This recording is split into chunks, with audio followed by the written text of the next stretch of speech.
Your future safety depends entirely on whether or not you know what to do when you encounter a bear in the woods. Welcome to LunchBox Devotions. I'm Pastor Russ Yoke, and thank you for spending lunch with me. Okay, your future, whether or not you're going to be able to successfully navigate from this point to the end of your life through all of the things we're going to face, depends entirely on if you know how to react properly when you meet a bear in the woods. Now, I'm not suggesting you actually are going to meet a bear in the woods. The likelihood of that is exceedingly low. But the fact of the matter is, knowing how to react is actually the real trick in life. Not necessarily to bears, but of course to anything frightening, anything dangerous. And of course, bears are both frightening and dangerous. Now, there's a lot of popular wisdom out there about how one properly addresses Mr. or Mrs. Bear when you meet them on the path in the woods.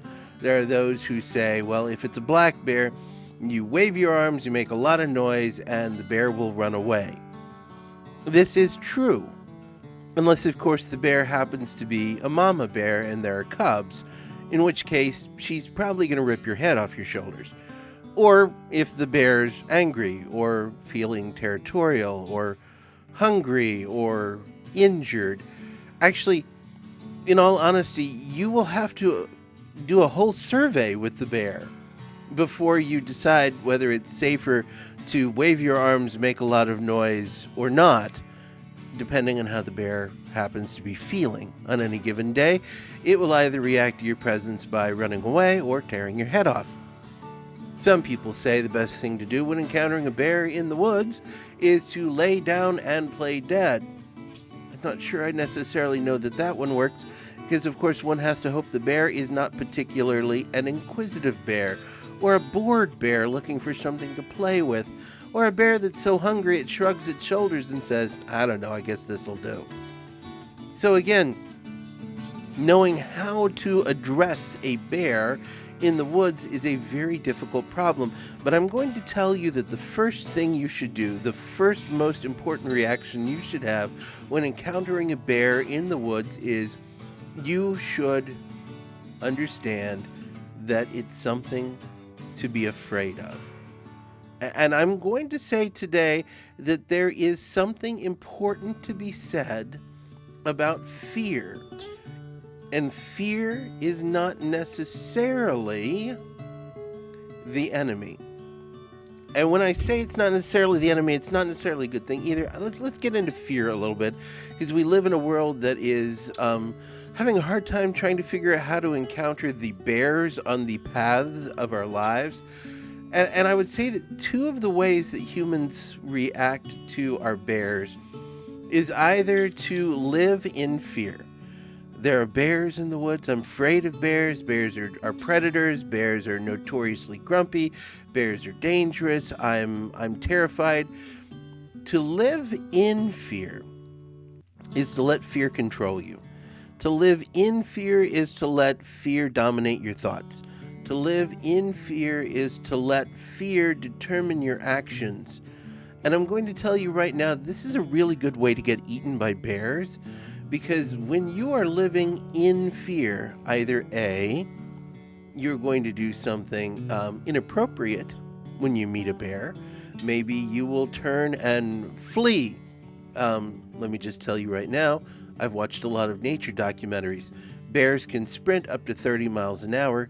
You can't. Bears can climb trees like a monkey. You can't. So turning and running from a bear is probably the least useful thing you could do. But it's the sort of thing that if your heart was satisfied with being focused on being afraid, you might make a dumb mistake like turning and running from a bear. I guess the other mistake you could make, though, and this is the other choice people seem to make in their lives, is to choose to deny living in fear. There's a whole population of people in the world that we live in right now who have chosen to behave in fearful situations in such a way that it demonstrates to themselves and to the world around them that they have chosen not to be afraid of the fearful thing. These are the people that might run at the bear, waving their arms, yelling, shouting, "Shoo, bear, shoo, get out of here!" Which, again, is a very stupid thing to do. For all you know, you have invaded into this mama bear's den, and she is now going to tear you limb from limb, because bears are, in fact, fearful creatures. So, you cannot live without fear. You cannot choose to be ignoring things that are fearful. You cannot live in fear, and you cannot choose to live out of fear. So what is the proper response to encountering a bear in the woods? I say the proper response is to learn to live with fear. What do I mean by living with fear? Living with fear is recognizing that there are fearful things in this world, and that we should do our absolute level best to address these things that are frightening, to do our best to prepare ourselves and those around us, to do our best to avoid these situations when at all humanly possible, but then to simply set that fear aside and say, that fear lives with me, but it is not in me. It is not of me, and I am neither in it nor of it, and I will not let it control me, because those who live in fear are controlled by the fear, and those who have chosen to deny their fears have their behaviors shaped and changed just as much by fear, only to the exact opposite direction. What one does with fear is recognizes that it is outside of us. It is something that we can set aside once we have done our best and trust God. In fact, the author of 1 John goes so far as to say in the 4th chapter that God is love. Whoever lives in love lives in God and God in them. See, we don't live in fear, we live in God. And this is how love is made complete amongst us, so that we will have confidence on the day of judgment. In this world, we are like Jesus. There is no fear in love. But perfect love drives out fear, because fear has to do with punishment. And the one who fears is not made perfect in love. So this is what God is calling us as Christians to do with the bears in our lives, whether that bear is the coronavirus, impending bills, upcoming national election, whatever it is that's making you afraid in this world, whatever the bear on your path is. Living in fear of it, letting it control you, is not recognizing that God is ultimately in control. Refusing the fear of it, refusing to recognize that it is fearful, also is controlling you, because you're taking control away from the hands of God and saying, no, I've got this, thank you very much, nothing to be afraid of here. We recognize that there are things fearful in this world. We do what we can to prepare for them. We do our best to make ourselves ready to deal with them.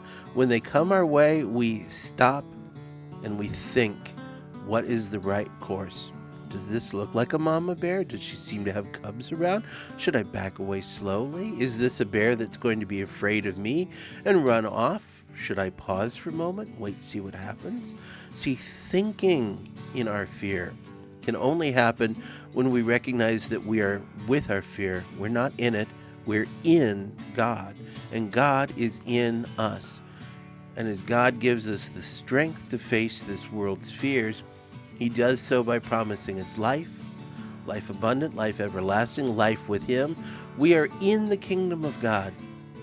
And part of the goal of those who live in the kingdom of God is to learn to see the world through the eyes of our King and not through the eyes of the world. The eyes of the world sees fear as something that it lives in or refuses to live in. The eyes of our King sees his fear as something that is outside of us, which he will guide us through. And so I say to you all, on this day, I pray that God give you strength. I pray that God give you hope. And I pray that God shows you that he is with you and that there is things in this world to be afraid of, but we don't live in the fear, and the fear does not live in us, because the Spirit of God lives in us and we live in God. And the fear is something we handle through God. Thanks for having lunch with me. I've been Pastor Russ Yoke. God bless. See you next week.